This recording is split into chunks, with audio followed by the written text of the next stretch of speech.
ओम सभी को नमस्ते। ओम का उच्चारण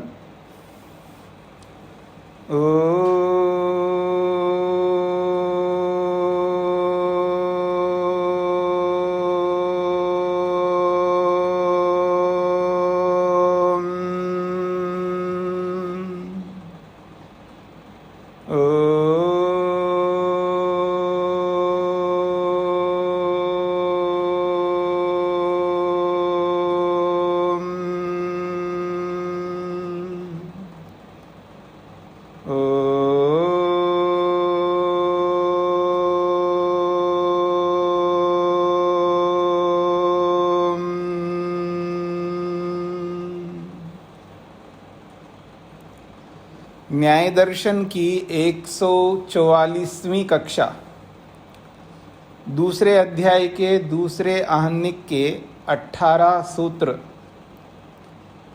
पूरे हुए हैं। 18वें सूत्र तक हमने पूरा किया है।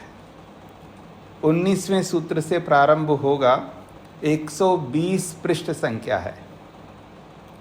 प्रसंग चल रहा है शब्द को अनित्य मानना और प्रश्नकर्ता उसको नित्य मनवाना चाहता है। ये प्रसंग है। और पीछे जो आपने पढ़ा है, तीनों हेतुओं को व्यभिचार के रूप में, अनैकांतिक के रूप में प्रश्नकर्ता ने प्रस्तुत किया था, उसका समाधान किया था।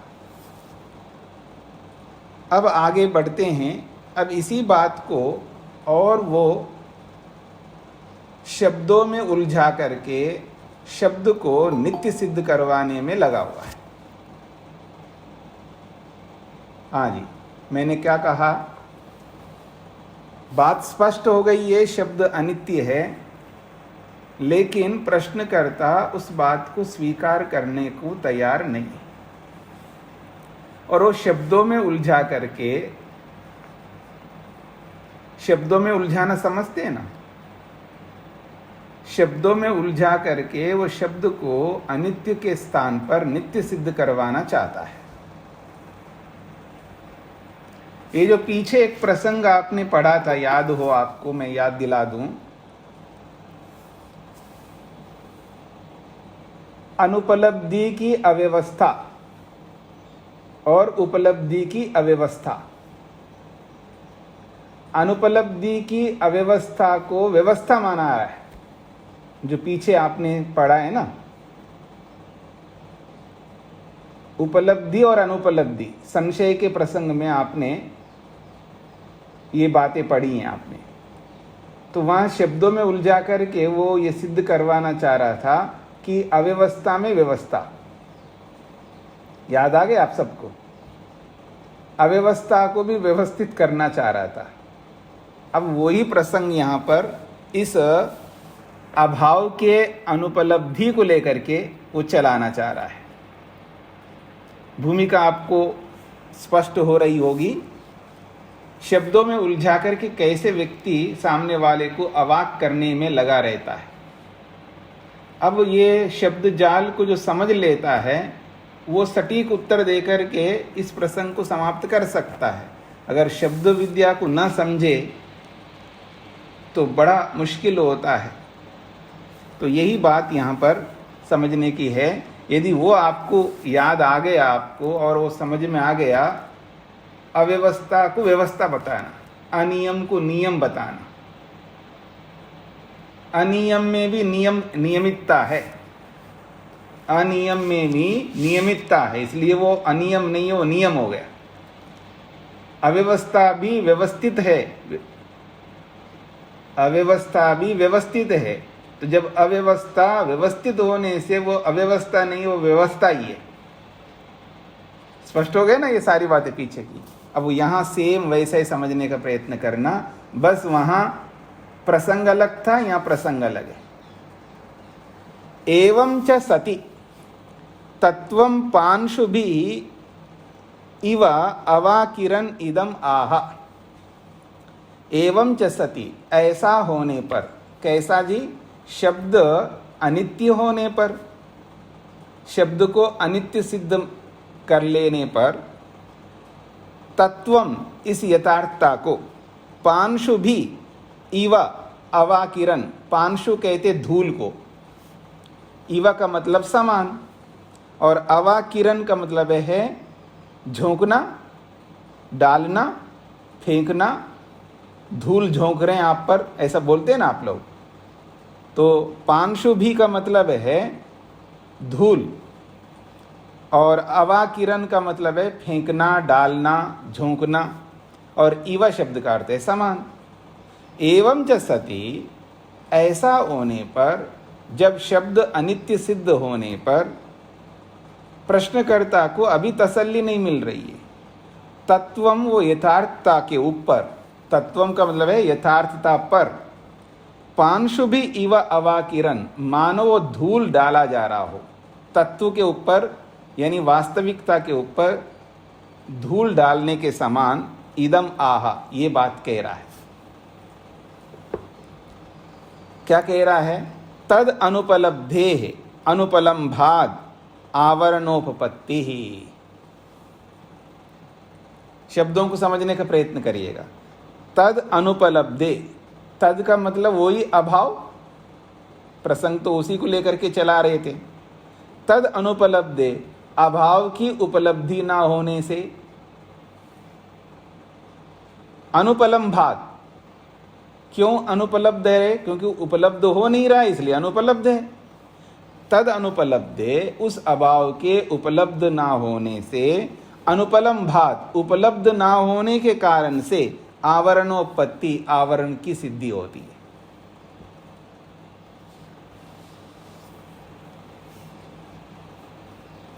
क्योंकि अनुपलब्धि का ग्रहण तो हो नहीं रहा है, यानी आवरण की जो अनुपलब्धि है, वो अनुपलब्धि तो ग्रहण नहीं हो रही है हमको, अनुपलब्धि को भी उपलब्ध नहीं कर पा रहा है। शब्दों को पकड़िएगा। आवरण की अनुपलब्धि, आवरण की अनुपलब्धि को उपलब्ध नहीं कर रहे, तो उपलब्ध ना होने से आवरण की सिद्धि होती है, वो ये कहना चाह रहा है। भाष्य से और आपको और स्पष्ट हो जाएगा। यदि अनुपलम्भाद आवरणम नास्ति, शब्दों को पकड़ने का प्रयत्न करिएगा।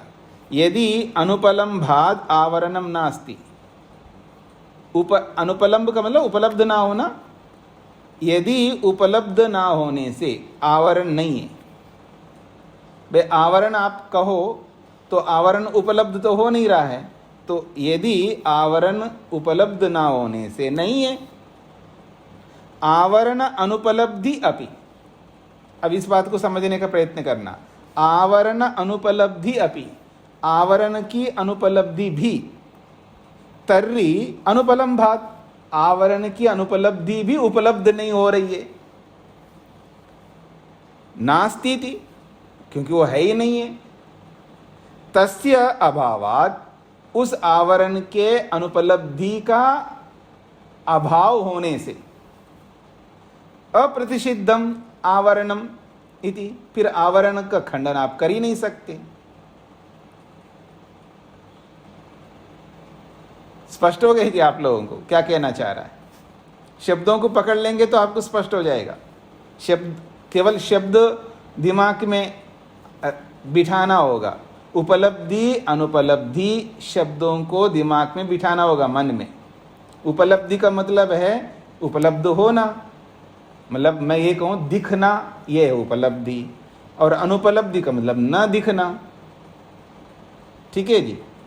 तो आवरण नहीं दिख रहा है, इसलिए आवरण नहीं है। ठीक है जी।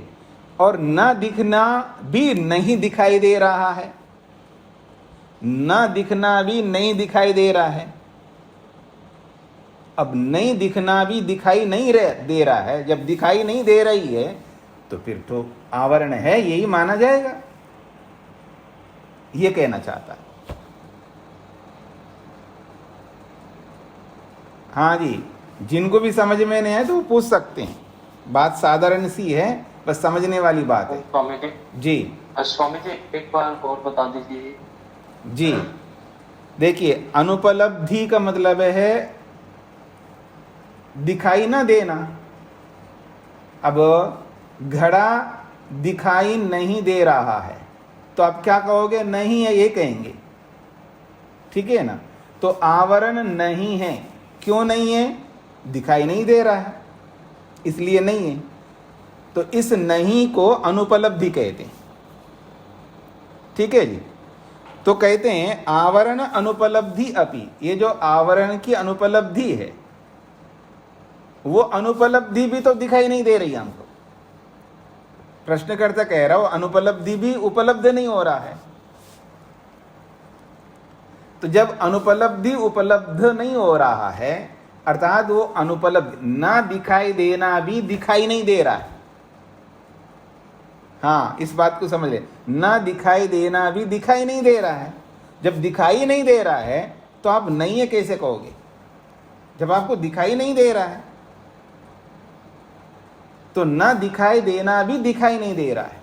तो इसलिए कहते तस्य अभावात्, उस अनुपलब्धि का भी अभाव है, मतलब दिखाई देने का भी अभाव है। इससे अप्रतिषिद्धम आवरणम, फिर आवरण का आप खंडन नहीं कर सकते। ये प्रश्नकर्ता कहना चाह रहा है।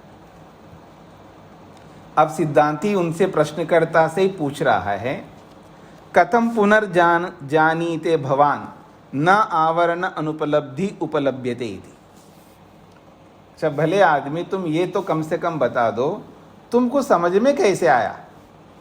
मतलब वो अनुपलब्धि उपलब्ध नहीं हो रही है, मतलब न दिखाई देना दिखाई नहीं दे रहा है, ये कैसे पता लगा? आप इसका समाधान करो, ठीक है। तो कहते हैं कथम पुनर्जानीते भवान, आप कैसे जानते हो? न आवरण अनुपलब्धि उपलभ्यते, आवरण की अनुपलब्धि उपलब्ध नहीं हो रही है। आवरण की मतलब आवरण का न दिखाई देना दिखाई नहीं दे रहा है, ये कैसे पता लगा आपको? तो वो कहता है कि मत्रुजेयम, इसमें क्या बात है? इसमें क्या समझने की बात है? प्रत्यात्म वेदनीयत्वात्, ये तो हर आदमी जानता है, ये तो हर आदमी जानता है, अर्थात हर आदमी को ये प्रत्यक्ष है भाई दिखाई ना देना दिखाई दे नहीं रही है, ये तो सभी लोगों को अनुभव हो रहा है। इसलिए कि समानम, समानम मतलब सबके लिए बराबर है, सबको अनुभूति होती है। अनुपलब्धि की अनुपलब्धता है, ये तो सबको समझ में आ रहा है। अयम खलु आवरणम अनुपलभमानः प्रत्यात्मम एव संवेदयते। अयम खलु आवरणम अनुपलभमान, अयम ये आदमी आवरण को ना पाता हुआ, यानी आवरण को ना देखता हुआ, प्रत्यात्मम एव संवेदयति, ये तो प्रत्येक आदमी को ये दिखाई दे रहा है। जब आवरण उपलब्धि नहीं हो रहा है, यानी आवरण दिखाई नहीं दे रहा है, तो नहीं दिखाई दे रहा है, ये तो हर आदमी समझेगा। इसमें क्या बताने वाली बात है? न आवरणम उपलब्ध है, आवरण उपलब्ध नहीं हो रहा है, आवरण दिखाई नहीं दे रहा है, तो दिखाई नहीं दे रहा है तो ये तो कहूंगा दिखाई नहीं दे रहा है, ऐसा प्रश्नकर्ता ने कहा। तो जब भले आदमी, जब आपको आवरण दिखाई नहीं दे रहा है तो आपको पता लगा नहीं है, तो नहीं है ना। तो कहते हैं यथा, जैसे कि उदाहरण देते हैं, कुड्येन आवृत्तस्य आवरणम उपलभमानः प्रत्यात्मम एव संवेदयते। कुड्येन, कुड्य कहते हैं दीवार, कुड्येन आवृत्तस्य, दीवार के द्वारा ढके हुए होने के कारण से, दीवार के पीछे कोई वस्तु है तो दीवार के द्वारा ढका हुआ होने से आवरणम उपलभमान, आवरण तो दिखाई दे रहा है, दीवार वो ढका हुआ है, दीवार के पीछे की वस्तु है तो आवरण हमको दिखाई दे रहा है ना, ये दीवार बीच में आ गया। तो कुड्येन आवृत्तस्य, दीवार के द्वारा, दीवार से आवृत हुआ कोई पदार्थ उससे पता लगता है आवरणम उपलभमाना, आवरण देखता हुआ, प्रत्यात्मम एवं संवेदेति, हर आदमी को समझ में आएगा भाई ये दीवार है, इसने ढका हुआ है उस वस्तु को, उस पदार्थ को, ये तो सभी को समझ में आता है। जैसे ये है तो सायम आवरण उपलब्धिवत, जैसे ये आवरण को हम उपलब्ध करते अर्थात जैसे इस आवरण को हम देखते हैं, आवरण अनुपलब्धि अपि संवेद्या एव इति, और आवरण का ना होना भी तो सभी को दिखाई देगा। जब आवरण की उपलब्धि सबको दिखाई दे रहा है तो आवरण का ना होना भी सबको दिखाई देगा। एवं च सति, जब ऐसा होने पर अपहृत विषयम उत्तर वाक्यमस्ति इति, तो वो कहते हैं ये जो तुमने सिद्धांति का यानी हमारा जो खंडन कर रहे हो, अनुपलब्धि की उपलब्धि ना होने से वो उपलब्ध है, ऐसा कह करके जो आप खंडन कर रहे हो, तो ये तो बेतुकी वाली बात है, मतलब सारहीन बात है। एवं च सति, ऐसा होने पर, उत्तर वाक्यम उपरित विषयम, यानी उत्तर वाक्यम का जो हमारे को उत्तर के रूप में दे रहे हो आप कि आवरण की अनुपलब्धि की उपलब्धता ना होने से, अनुपलब्धि की उपलब्धता ना होने से आवरण होता है, ऐसा तुमने जो उत्तर दिया है ये सारहीन है, इसमें कोई दम नहीं है, ऐसा सिद्धांती ने उत्तर दिया है। हाँ जी, कुछ पकड़ में आ रहा है, स्पष्ट हो रहा है आप लोगों को? हाँ जी, प्रेम कुमार जी को क्या समझना है? ओम स्वामी जी, ये जो आवरण की अनुपलब्धि है, मतलब दीवार नहीं है, हाँ, बात है ना। हाँ पहले जी, तो आवरण से ढका होने से उपलब्धि के बारे में पता लग गया कि नहीं है। उसी तरह आवरण अगर नहीं है तो हमें तो वस्तु दिखाई देगी। तो ऐसी स्थिति में क्या इसका मतलब क्या है आगे? देखिए वस्तु दिखाई दे नहीं रही ना, मुख्य बात तो ये है, वस्तु तो दिखाई नहीं दे रही ना, हमारे को शब्द तो सुनाई नहीं दे रहा है ना, शब्द सुनाई नहीं दे रहा है, तो मैं ये कह रहा हूँ शब्द सुनाई नहीं दे रहा है तो शब्द समाप्त हो गया। लेकिन प्रश्नकर्ता कहता है शब्द समाप्त नहीं होता, वो तो नित्य है।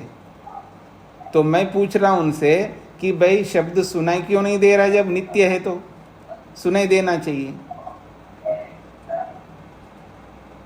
तो होते हुए भी नहीं, हमको पकड़ में नहीं आ रहा है, तो उसके दो कारण हो सकते हैं। ठीक है जी, हाँ, मतलब अगर वो वस्तु हमें दिखाई नहीं दे रहा है तो उसके दो कारण हैं। वस्तु दिखाई नहीं दे रहा है या अनुभव में नहीं आ रहा है तो उसके दो कारण हो सकते हैं। एक तो समाप्त हो गया इसलिए दिखाई नहीं दे रहा है, अथवा समाप्त तो हुआ नहीं है लेकिन किसी ने रोक रखा, किसी ने उसको रोक रखा है। अब उस रोकने को ही आवरण शब्द से बोला जा रहा है। तो अब शब्द समाप्त हुआ है ये मान नहीं रहे आप, इसका मतलब है अब दूसरा कारण होगा आवरण, उसको रोकने वाला। अब वो आवरण के कारण से शब्द आपको सुनाई नहीं दे रहा है, तो आवरण तो दिखना चाहिए ना हमको,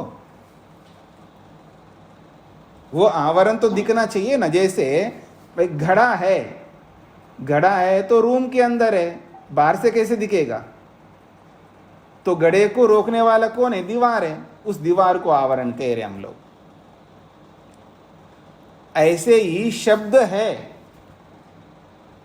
जैसे घड़ा है ऐसे शब्द है, तो सुनाई देना चाहिए, शब्द है तो सुनाई क्यों नहीं दे रहा है? सुनाई ना देने के पीछे दो कारण हो सकते हैं। भाई एक नष्ट हो गया इसलिए सुनाई देता नहीं है। आप कहते नष्ट नहीं हुआ है तो फिर उसका रोकने वाला कोई होगा जिसने रोक रखा है, जिसको हम आवरण कह रहे हैं। तो आवरण, किसी आवरण ने रोका है तो आवरण तो दिखना चाहिए हमको, तभी तो हम मानेंगे हाँ जी इस आवरण के कारण से वो शब्द हमें सुनाई नहीं दे रहा है। तो आवरण ही नहीं दिखाई दे रहा है, रोकने वाला ही दिखाई नहीं दे रहा है। तो हम कैसे माने कि शब्द जो है वो नित्य है? तो आवरण दिखाई नहीं दे रहा है, अब दिखाई न देना भी दिखाई नहीं दे रहा है, ऐसा बोल रहा है वो। अब दिखाई देना भी दिखाई नहीं दे रहा है, जब दिखाई न देना भी दिखाई नहीं दे रहा है, तो अब उस न दिखाई देने वाले के आधार पर, न दिखाई देने वाले के आधार पर आप उसको नहीं है बोल रहे हो, तो न दिखाई देने वाले के आधार पर हम है भी कहेंगे ना। दोनों में समान हेतु हो गए ना। न दिखाई देने वाले के आधार पर आप उसको नहीं है बोल रहे हो, तो हम कह रहे हैं न दिखाई देने के आधार पर वो है बोल रहे हैं। यह है शब्दों का खेल। प्रेम कुमार जी, स्पष्ट हो? अब जैसे दीवार थी तो शब्द उपलब्ध नहीं हो पाया, और वो उसको दीवार भी नहीं दिखाई दे रही है, ऐसा कहने का तात्पर्य है उसका? नहीं नहीं नहीं, आप इधर उधर पटरी से इधर उधर क्यों भाग रहे हैं आप? शब्द नित्य है अनित्य है, ये विषय चल रहा है, और मैं कह रहा हूं शब्द अनित्य है, और आप कह रहे हैं शब्द नित्य है। तो नित्य है तो फिर सुनाई देना चाहिए, क्यों नहीं सुनाई दे रहा है? सुनाई नहीं दे रहा इसलिए तो मैं अनित्य बता रहा हूं। आप कह रहे हैं नहीं सुनाई नहीं दे रहा है तो भी शब्द नित्य है, तो फिर सुनाई क्यों नहीं दे रहा है? तो किसी ने रोक रखा है, तो जिसने रोक रखा है उसको दिखा दो मेरे को, इसने रोक रखा है जी। अब रोकने वाला तो दिख नहीं रहा है मेरे को, जब रोकने वाला दिख नहीं रहा है तो कैसे मानूं मैं रोकने शब्द को इसने रोक रखा है? तो शब्द को रोकने वाला जो कोई भी हो, कोई भी दिख नहीं रहा है, जब आवरण ही नहीं दिख रहा है, अब न दिखना भी नहीं दिखाई दे रहा है। वो कहना चाहता है प्रश्नकर्ता, न दिखने वाला भी नहीं दिख रहा है, तो न दिखना दोनों के लिए बराबर है। आवरण का न दिखना, क्योंकि आवरण को दिख नहीं रहे ना, तो आवरण का न दिखाई देना, आवरण के दिखाई न देने से शब्द नहीं आप कह रहे हैं, तो हेतु क्या बन रहा है? दिखाई न देना। तो दिखाई न देने से आप शब्द को नहीं है बोल रहे हो, तो दिखाई न देने से हम शब्द है बोल रहे हैं। आपकी बात माने और हमारी बात ना माने, ये कैसे होगा? ये प्रश्नकर्ता का कहना है। ठीक है स्वामी, स्पष्ट हो गए ना? अब उसने ये बोला है, तो अब इसका उत्तर जो है सिद्धांति देंगे। ये प्रश्नकर्ता की ओर से हो गया 20वां सूत्र। नहीं, हम कौन सा सूत्र पढ़ रहे हैं? 19वां सूत्र। हाँ जी, 19वां सूत्र। ठीक है, अब आगे बढ़ते हैं जी, यहां तक हम पहुंच गया। अब प्रश्नकर्ता ही आगे बोल रहा है, अब उसकी बात पूरी नहीं होगी, अगले सूत्र से भी वही बोलेगा। अभ्यनुज्ञावादेन तु उच्यते जातिवादिना। अभ्यनुज्ञावादेन का मतलब है कि स्वीकार करने वाला, हठ के कारण से, हठ के रूप में स्वीकृत करने के द्वारा, जातिवादी, यानी जातिवादी का मतलब है जो गलत सिद्धांत को मानने वाला, जाति का आश्रय लेने वाला। अभ्यनुज्ञावादेन, स्वीकारोक्ति के द्वारा ये कथन किया जा रहा है। अनुपलम्भात् अपि अनुपलब्धि सद्भावात् न आवरण अनुपत्ति अनुपलम्भात्। ये शब्दों का खेल थोड़ा समझने का प्रयत्न करिएगा, वही सारे शब्द चल रहे हैं। अनुपलम्भात् अनुपलब्धि, अनुपलम्भात् अपि अनुपलब्धि, अनुपलब्धि सद्भावात्, न आवरण अनुपत्ति अनुपलम भात, अनुपलम भात हेतु है उसका। अनुपलम भात का मतलब है उपलब्ध ना होना, अर्थात दिखाई ना देना। अनुपलम भात का मतलब है दिखाई ना देने से। क्या दिखाई ना देने से जी? आवरण की अनुपलब्धि, आवरण की अनुपलब्धि दिखाई ना देने से अनुपलम भात। तो अनुपलब्धि सद्भावात, अनुपलब्धि की सत्ता होने से। अनुपलब्धि सद्भावात का मतलब है अनुपलब्धि के होने से, इसका ही अर्थ है अनुपलब्धि के होने से। आवरण अनुपत्ति, आवरण की असिद्धि नहीं होती है। अनुपलब्धि की सत्ता होने से आवरण अनुपत्ति, आवरण की असिद्धि नहीं होती है। जब आवरण की असिद्धि नहीं होती है तो क्या होगा? आवरण की सिद्धि होगी, और हेतु होगा उसका अनुपलम भात, उपलब्ध ना होने से, दिखाई ना देने से। तो दिखाई देना और दिखाई ना देना, और दिखाई ना देना आपने हेतु बनाया है, और दिखाई ना देना उसी को मैं भी हेतु बना रहा हूं। इस प्रश्नकर्ता कहना चाह रहा है। हमने सिद्धांति की ओर से क्या है जी? आवरण उपलब्ध नहीं होता है, अर्थात आवरण दिखाई नहीं देता, तो आवरण के दिखाई न देने से शब्द अनित्य है, ये हम सिद्ध करना चाह रहे हैं। अब न दिखाई देना भी नहीं दिखाई दे रहा है, इससे वो उसको नित्य सिद्ध करना चाह रहा है, ये इसकी बात है। तो कह रहे हैं यथा अनुपलभ्यमान अपि आवरण अनुपलब्धि रस्ति। शब्दों को पकड़ने का प्रयत्न करना। जैसे अनुपलभ्यमान अपि आवरण अनुपलब्धि रस्ति। अनुपलभ्यमान मतलब दिखाई ना देना, अनुपलभ्यमान अपि आवरण अनुपलब्धि, दिखाई ना देना रूपी आवरण की अनुपलब्धि की उपलब्धता है, यानी अनुपलब्धि की उपलब्धता है। न दिखाई देने की, न दिखाई देना, अनुपलब्धि का मतलब है न दिखाई देना, और न दिखाई देने का वहां न दिखाई देने की सत्ता है, ऐसा कह सकते। एवं इसी प्रकार से अनुपलभ्यमानम अपि आवरणम अस्ति, और उपलब्ध ना होता हुआ, दिखाई ना देता हुआ भी आवरण है, ये भी सिद्ध हो जाएगा। जैसे अविद्यमानता से, आवरण की अविद्यमानता से शब्द को अनित्य सिद्ध कर रहे हो, तो आवरण की अनुपलब्धि से भी मैं शब्द को नित्य सिद्ध करना चाह रहा हूं, और दोनों में अनुपलब्धता जो है वो हेतु बन रहा है। मतलब न दिखाई देना, न दिखाई देने की सत्ता होने से। देखिए, न दिखाई देना मतलब है नहीं है, शब्दों से आप समझने का प्रयत्न करेंगे। नहीं है तो नहीं है भी है,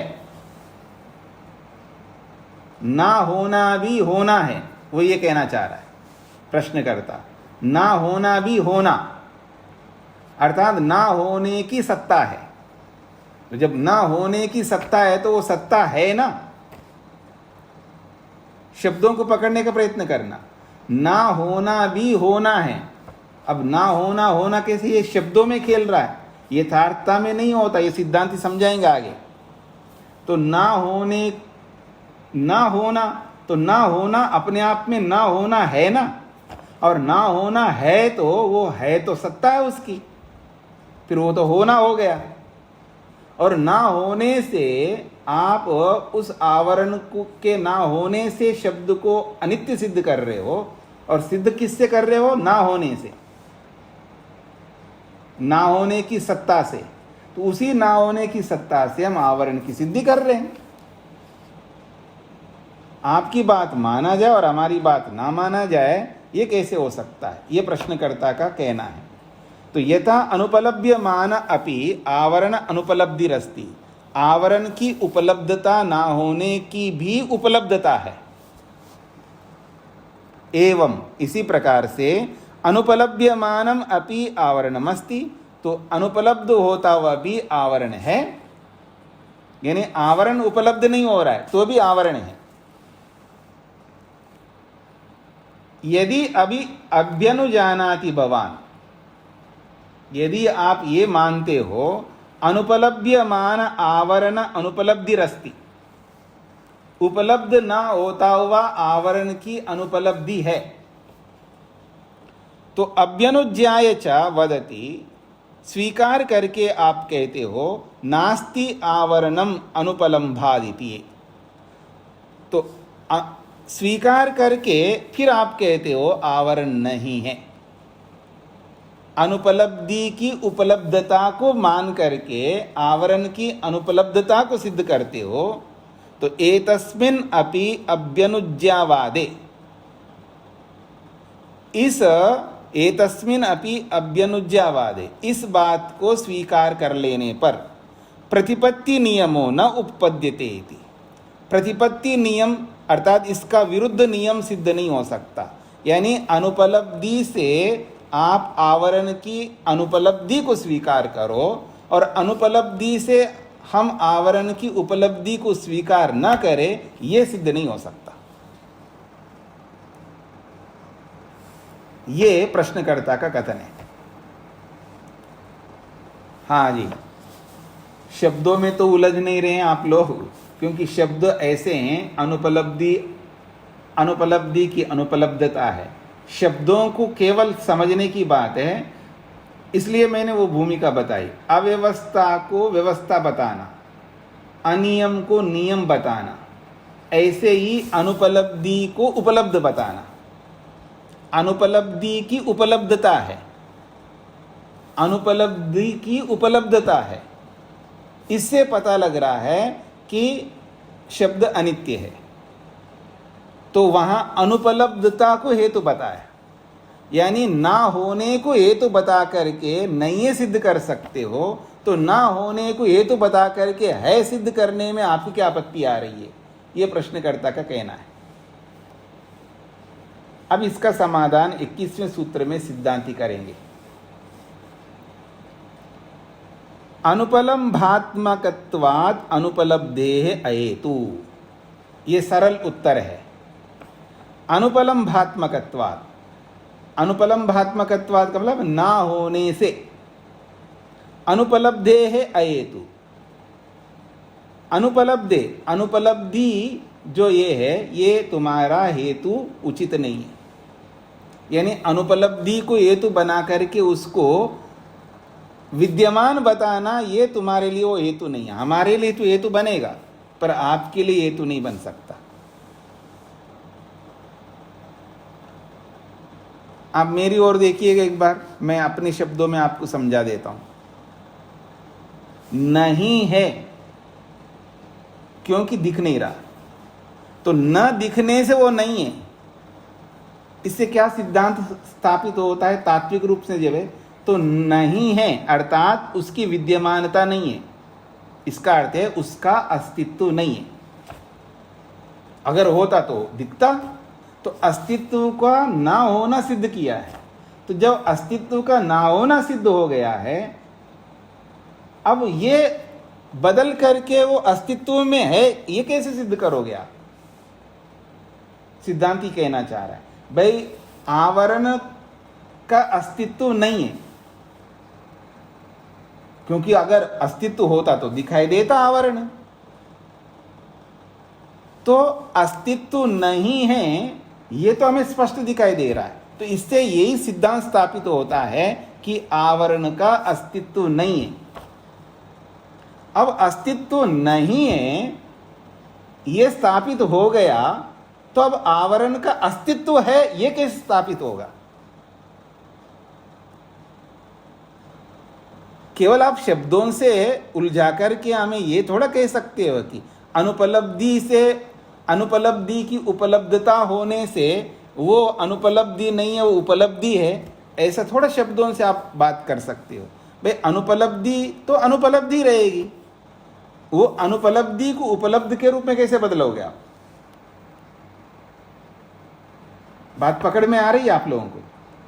तो वो यही कहना चाह रहे हैं 21वें सूत्र में, यद उपलभ्यते तदस्ति, जो उपलब्ध होता है यानी जो दिखता है वो है, जो उपलब्ध होता है वो है, ये न उपलभ्यते तन्नास्ति, और जो उपलब्ध नहीं होता वो नहीं है।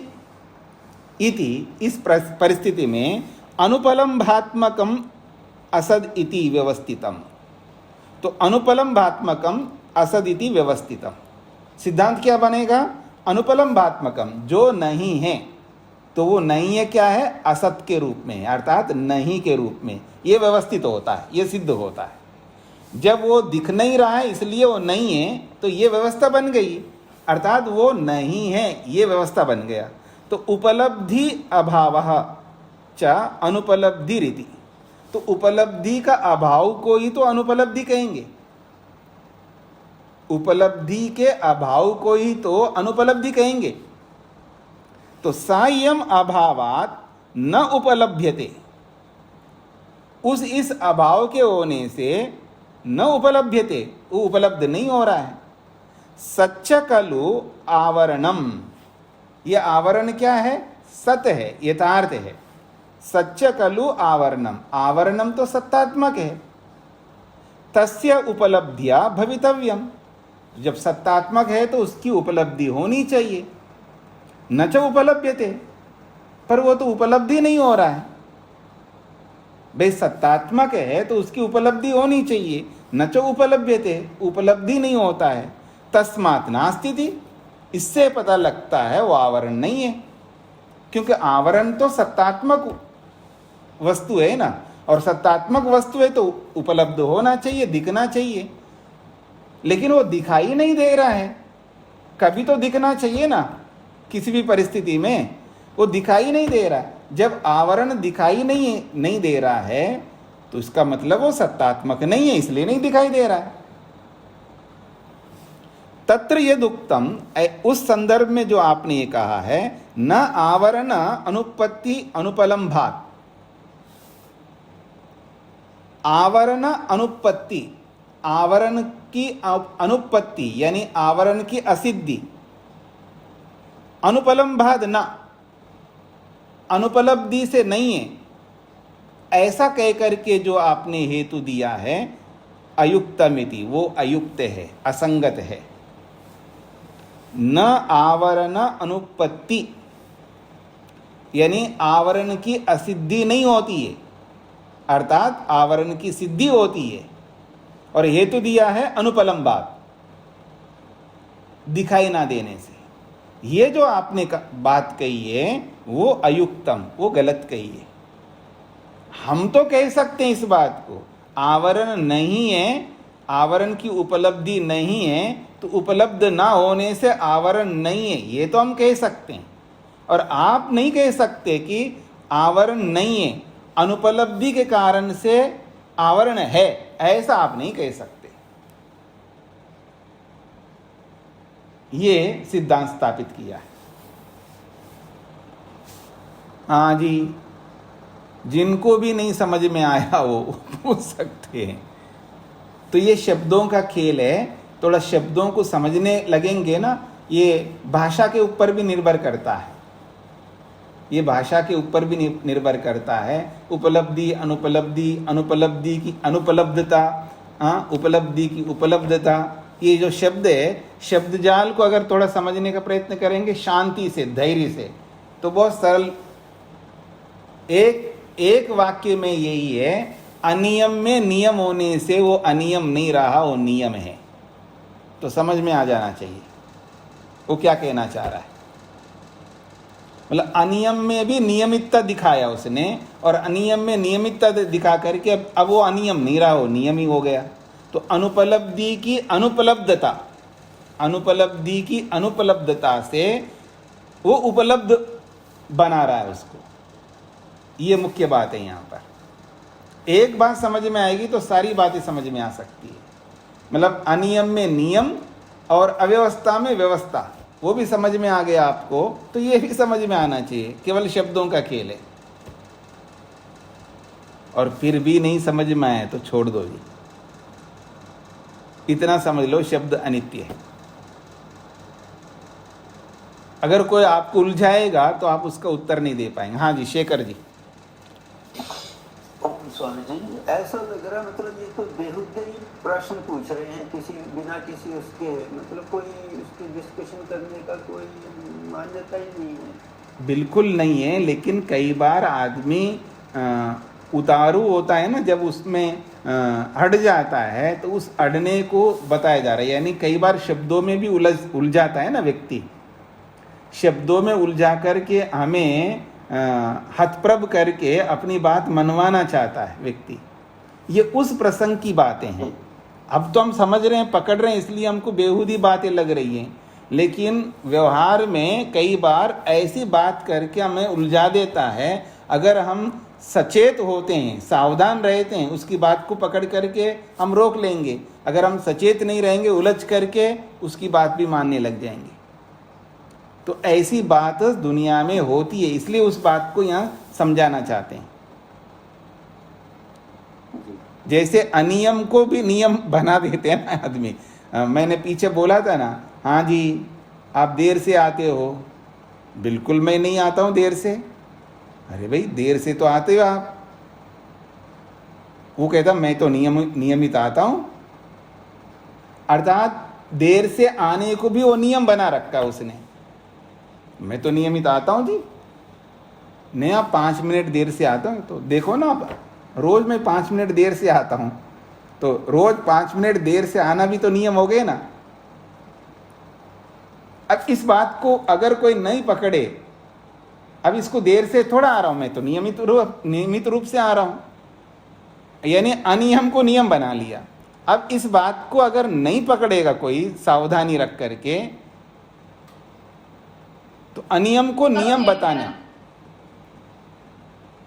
अनियम को नियम बता करके वो चल पड़ा, तो हाँ बात तो है, वो नियमित आ रहा है। अब उस अनियम को नियम बना करके चल पड़ा उसने।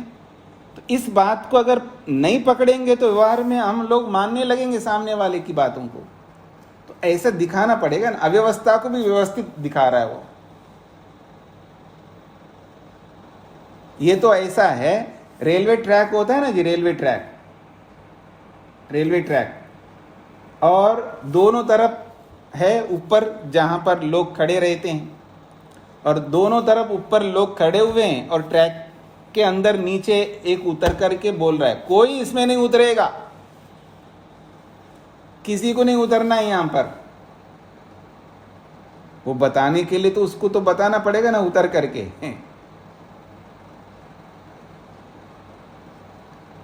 तो एक आदमी आप क्यों उतरे हुए जी, आपको भी नहीं उतरना चाहिए। हाँ जी सब शांत रहो, कोई नहीं बोलेगा, बिल्कुल नहीं, चुप शांत।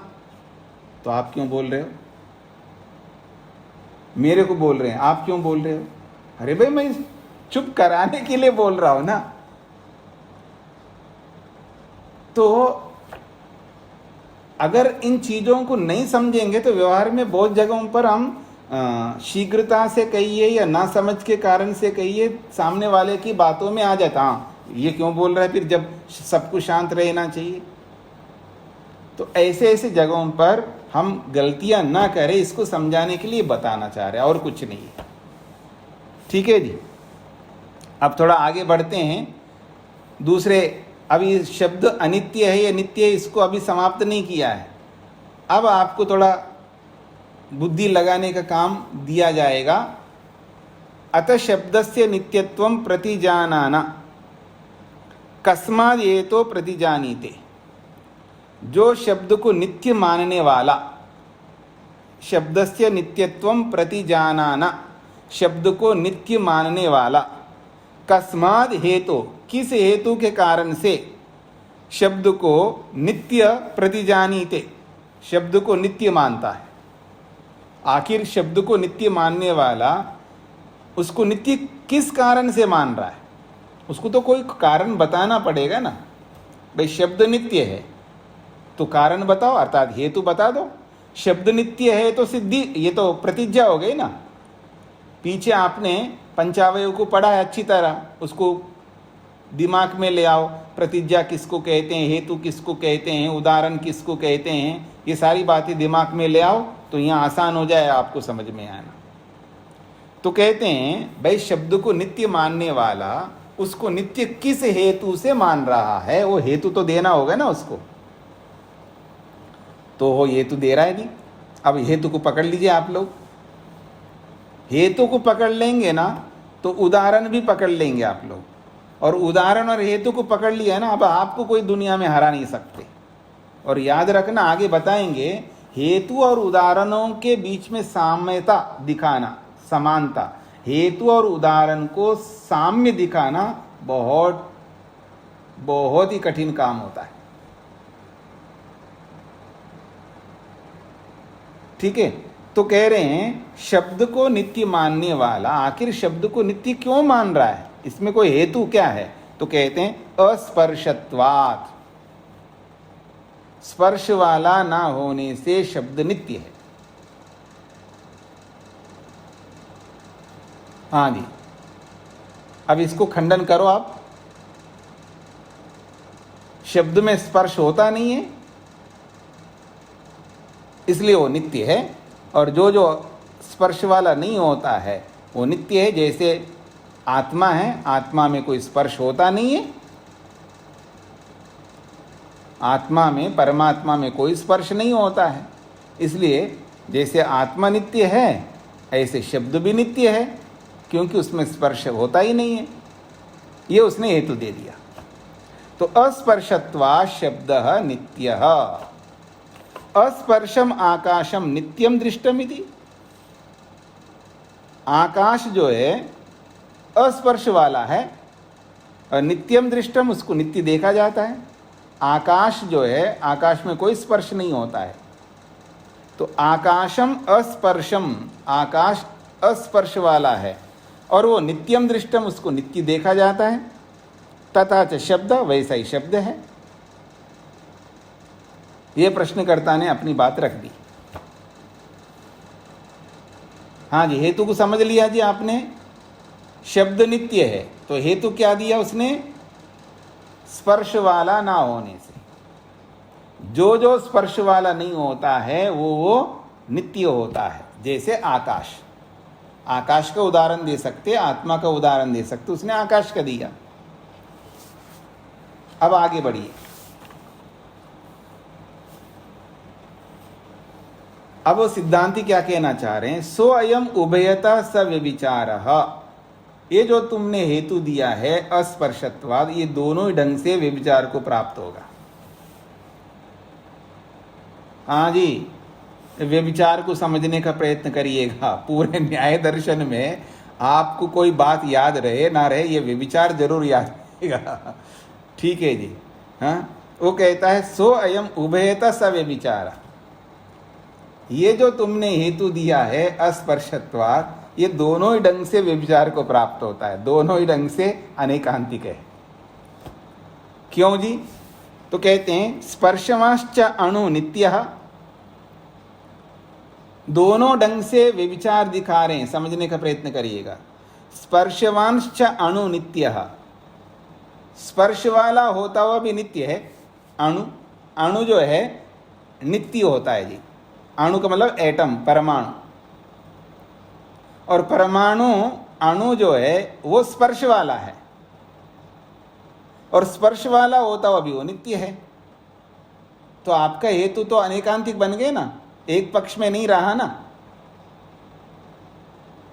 अस्पर्शम च कर्म अनित्यम दृष्टम, और एक बात देख लो दूसरा, एक तो स्पर्श वाला अणु नित्य है, और दूसरा अस्पर्शम च कर्म, कर्म में कोई स्पर्श नहीं है जी, कर्म अस्पर्श वाला है और अनित्य देखा जाता है। कर्म को सभी मानते कर्म अनित्य है,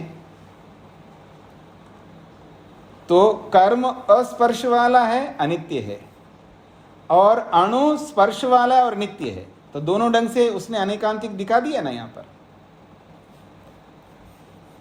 अस्पर्शत्वाद इति एतस्य साध्य साध्यर्मेण उदाहरणम।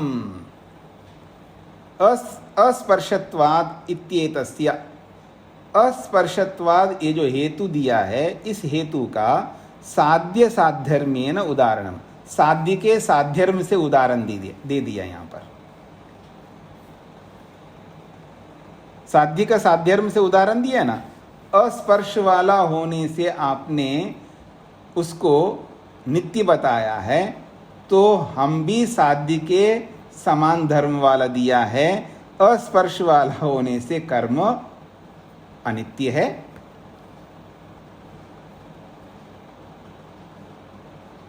स्पष्ट हो रहा है जी आप लोगों को? ये समझ लीजिएगा, वो पीछे के सारा प्रसंग आपको समझना होगा। साध्यर्म क्या होता है, वैधर्म क्या होता है, साध्य क्या होता है, ये सब समझना होगा ना आपको, पीछे के पूरे प्रसंग को। अब मैं बिल्कुल नहीं दोहराने वाला हूं, अब आपको समझना है।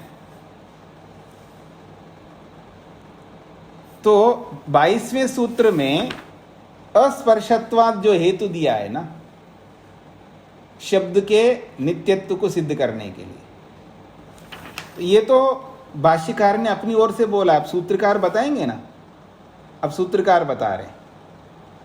ये दो पंक्तियां जो भूमिका के रूप में भाष्यकार की पंक्तियां, ये अब सूत्रकार स्वयं खंडित करेंगे उस अस्पर्शत्वाद हेतु का। ना, ये जो आपने हेतु दिया बिल्कुल गलत दिया। ना का मतलब है अस्पर्शत्वाद शब्द के नित्यता में हेतु उचित नहीं। ना का मतलब नहीं, क्या क्या नहीं, अस्पर्शत्वाद हेतु शब्द के नित्यता में गलत बन रहा है। क्यों? कर्म अनित्यत्वात्, कर्म के अनित्य होने से। क्यों? अस्पर्शत्वाद हेतु कर्म में भी लागू होता है। कर्म भी स्पर्श वाला है, लेकिन अनित्यत्वात् वो अनित्य सिद्ध हो रहा है। तो मैं क्या मानूं? आपका जो शब्द है अस्पर्श वाला होने से, मेरी ओर देखिएगा, अस्पर्श वाला होने से आकाश के समान उसको नित्य मानूं, अस्पर्श वाला कर्म के होने से कर्म के समान उसको अनित्य मानूं। क्या मानूं? अनेकांतता दिखा दिए ना, व्यभिचार दिखा दिए ना यहाँ पर। ये है, इसको कहते व्यभिचार। अर्थात आपका हेतु दोनों पक्षों में जा रहा है, ये तो व्यभिचार है। अस्पर्शत्वाद हेतु नित्य पक्ष में भी जा रहा है और अनित्य पक्ष में भी जा रहा है, एक पक्ष में नहीं रहता। कमबख्त ये जो व्यक्ति है, ये एक पक्ष में नहीं है, दोनों ओर जा रहा है, अनित्य में भी जा रहा है और नित्य में भी जा रहा है। तो मैं क्या मानूं इसको?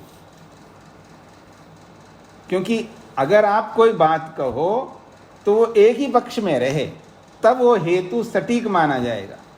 और एक पक्ष में न रह करके दोनों पक्षों में जा रहा है, इसलिए तो इसको अनेकांतिक कहते हैं, न एकांता अनेकांता। ठीक है जी? तो एक पक्ष में रहना चाहिए, मतलब बदलना नहीं चाहिए। यह बदल रहा है, नित्य पक्ष में भी जा रहा है, अनित्य पक्ष में भी जा रहा है। कौन? अस्पर्शत्वाद हेतु। इसलिए वो हेतु नहीं कहलाएगा। क्यों? हेतु तभी माना जाएगा वो एक पक्ष में रहे, ये तो दोनों पक्ष में जा रहा है। तो आपकी बात ही माना जाए और ये बात ना माना जाए, ये कैसे हो सकता है? और व्यवहार में कई बार ऐसा होता है कि जब दोनों बात सही होती है, तो यही तो झगड़ा है पति पत्नी के बीच में या दो लोगों के बीच में, जो कोई भी हो। वो कहता मेरी बात मानो, वो कहता मेरी बात मानो। तो जब मैं सही हूं तो मेरी बात मानो, तो वो कहता मैं भी तो सही हूं तो मेरी बात मानो। आपकी बात मानी जाए और मेरी बात ना मानी जाए, ये कैसी बात होगी? तो ये दो पक्ष में जाने वाली बात जो है इसी तरह होती है। इसलिए किसी एक को सिद्ध नहीं करने देगा वो, न नित्य को और न अनित्य को। इसलिए ऐसा हेतु मत दो जो दोनों की बात सिद्ध नहीं हो सकती।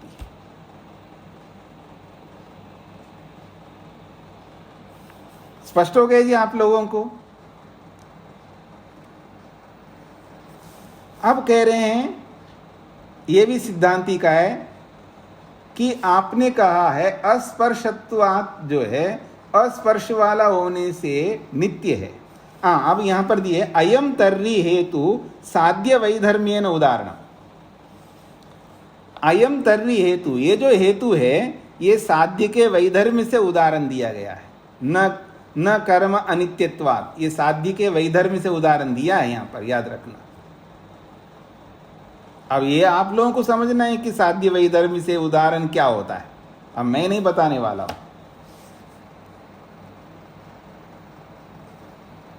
अब दूसरा उदाहरण साध्य के साध्यर्म से उदाहरण दे रहे हैं। न आपने अस्पर्शत्वाद जो हेतु दिया है ये गलत हेतु है, ये व्यभिचार को प्राप्त हो रहा है। क्यों? अणु नित्यत्वाद, ये जो अणु जो है ये स्पर्श वाला है, अणु जो है स्पर्श वाला, और स्पर्श वाला होकर के भी नित्य है। इसका मतलब है आपका अस्पर्श होना नित्य को सिद्ध नहीं कर रहा है, यहाँ स्पर्श वाला होने को भी नित्य सिद्ध कर रहा है। यहां पर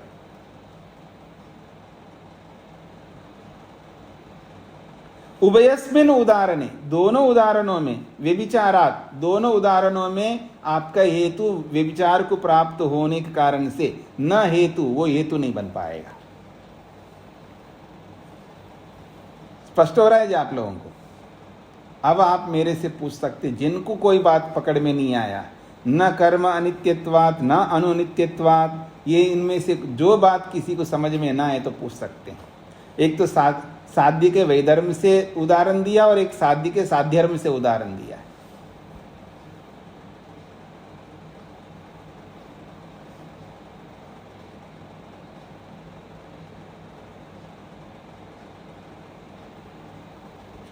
हाँ जी, स्पष्ट हो गए सब लोगों को? कोई कुछ नहीं बोल रहे हैं तो इसमें मैं हाँ में मानूं या ना में मानूं? मतलब समझ में आ गए ये मानूं या समझ में कुछ नहीं है ये मानूं? हाँ माता सुदेश जी। स्वामी जी, जी मुझे ये ऐसा लगता है कि ऐसे शब्दों में उलझाकर ये न्यायालय में मतलब अपने पक्ष को सिद्ध कर सकते हैं। हाँ जी, न्यायालयों में भी इसी तरह करते हैं लोग।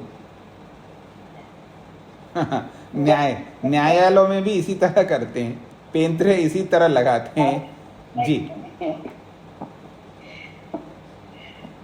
जी जी जी, हाँ जी। और किसी कोई बात? अच्छा, दूसरी बात मैं कर दूं कि लोग देखो बहुत कम आ रहे हैं,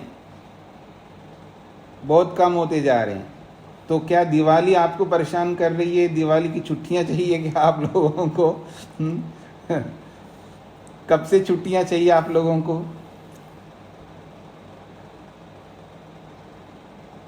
हाँ जी, कुछ लोग बोलिएगा आप। जिनको दिवाली हो या दशहरा हो, जिनको कोई फर्क नहीं पड़ता, मैं उनसे नहीं पूछ रहा हूँ। जिनको, क्योंकि फिर लोग नहीं आते हैं तो फिर अच्छी बात नहीं है। या तो कक्षा होती है तो सब आए, और अगर आप कहते हैं जी नहीं हमको छुट्टी चाहिए तो छुट्टी ले लीजिए। जैसे पिछली बार हमने 5 दिन की छुट्टी दी थी, तो आपको कितने दिन की छुट्टी चाहिए? कब से छुट्टी चाहिए?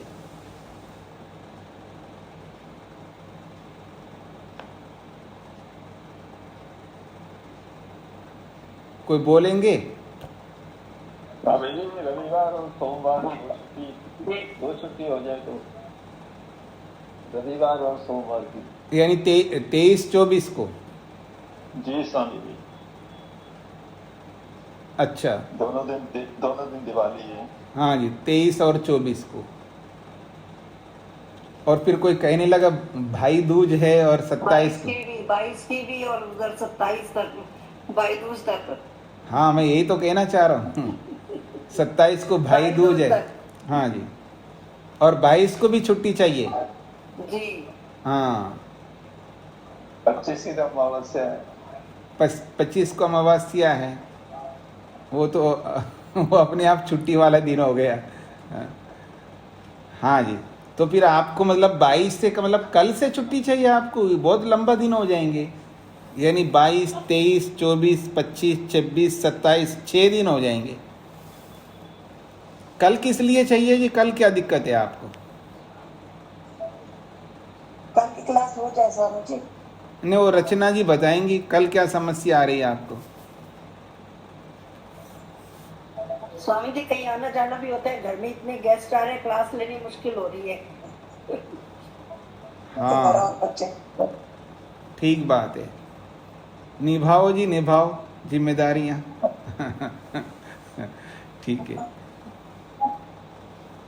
तो फिर यानी कल से बंद रखना है कक्षाएं? कल की तो स्वामी जी रख लो क्लास, आगे से कर दो। अच्छा, यानी कल अगर कक्षा लेंगे तो 23 से 27 तक बंद रखना है? हाँ जी। हाँ जी, कौन कौन है जो 23 से 27 तक बंद रखवाना चाहते हैं, वो हाथ खड़ा करें। ये 23 से 25 तक ठीक रहेगा, 23 से 25। अच्छा 23 से 25 तक, नहीं 23 से 25, ये तो एक व्यक्ति। 26 तारीख का रक्षाबंधन है स्वामी जी।